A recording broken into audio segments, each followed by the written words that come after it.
Regarde les 10 dernières années. Combien de sélectionneurs le Cameroun a changé? Tu te dis, mais pour un pays comme le Cameroun, il n'y a pas une vision pour le football. J'ai été impliqué il y a quelques mois. J'ai dit, OK, donnez-moi 4 ans, je reforme tout ça.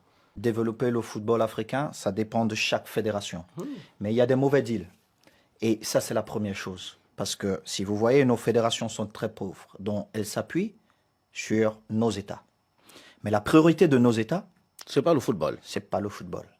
Et bien même, quand il y a des fonds alloués pour ce football, il y a beaucoup de chantage. Il n'y a pas une vision, il n'y a pas une politique pour développer le sport ou le football en particulier. Je te prends l'exemple du Cameroun, une fois de plus. Le plus important pour nous, c'est de développer notre championnat. Parce que, quoi, les gens se focalisent sur nos équipes nationales. Mais, ce que nous devons développer, c'est le championnat national. Le championnat, pour que ce championnat nous permette d'avoir des joueurs dans nos différentes équipes nationales et pouvoir permettre à cette équipe nationale de ne pas vivre un certain chantage. Parce que, mais quand tu dis ça aux gens au Cameroun, ils disent, mais lui, il dit ça parce qu'il est riche. Mais non, la seule chose qui intéresse ces dirigeants, c'est de voler. De voler. Ils n'ont aucune vision.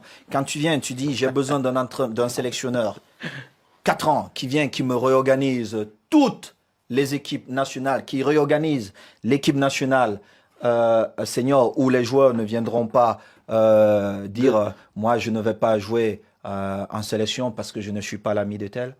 Monsieur, quand tu es sélectionné, tu viens jouer. C'est pas parce que tu es l'ami de tel. Moi, j'ai vécu ça à l'équipe nationale pendant 10 ans, où il y avait un clan qui voulait jouer entre eux. Pourtant, les meilleurs n'étaient pas dans ce clan. Il y avait 1 ou 2 joueurs qui méritaient de jouer, mais vous ne pouvez pas prendre un groupe d'amis et les mettre dans une équipe nationale qui défend 25 millions de personnes. Donc, toutes ces choses. Mais quand vous le dites, Alan, moi, on m'a traduit au conseil de discipline. Un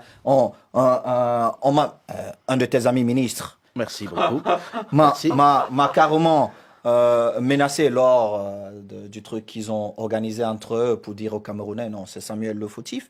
J'ai dit non, vous ne pouvez pas prendre quelqu'un qui ne sait pas lire, vous le mettez team manager. Ce n'est pas possible. Je ne sais pas de quel ministre il s'agit, mais en tout cas... Tu sais de quoi je parle, Alain. Moi, je dis, pour organiser le football africain, les Africains doivent prendre les responsabilités, les présidents de fédération, et ne pas laisser les différents ministres de sport venir s'ingérer dans la gestion du football. Tu disais, Alain, tu disais tout à l'heure, on ne s'implique pas. Moi, je suis arrivé, j'ai dit, je veux changer les choses. Qu'est-ce qu'ils disent? Ah, lui, avec son argent, il veut nous imposer les choses. Non, c'est parce que j'évite. Quand vous avez des anciennes gloires qui arrivent à la fédération, qui touchent 1 million, alors que 1 million de francs CFA, mais vous ne voyez même pas le bâtiment de la fédération, vous vous dites non, je veux stopper ça. Il nous faut un bâtiment digne du Cameroun, il nous faut des stades, il faut que les jeunes qui viennent en sélection aient un centre comme Clairefontaine, même si c'est pas le meilleur, parce que j'ai vu un centre au Maroc, oui, qui est juste incroyable. Et il faut être fier de cette Afrique-là.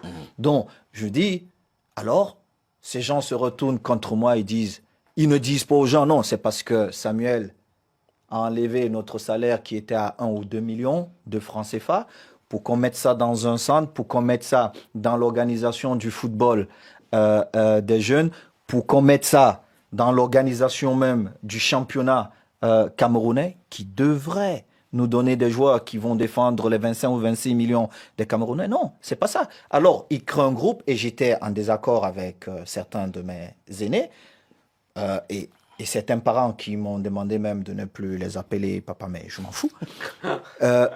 Pourquoi? Parce que ça revient toujours même, c'est l'intérêt personnel. Pourtant, malheureusement, il y a trop d'intérêt personnel. Général. Malheureusement, il y a trop d'intérêt personnel. J'ai dit, OK, donnez-moi 4 ans, je reforme tout ça.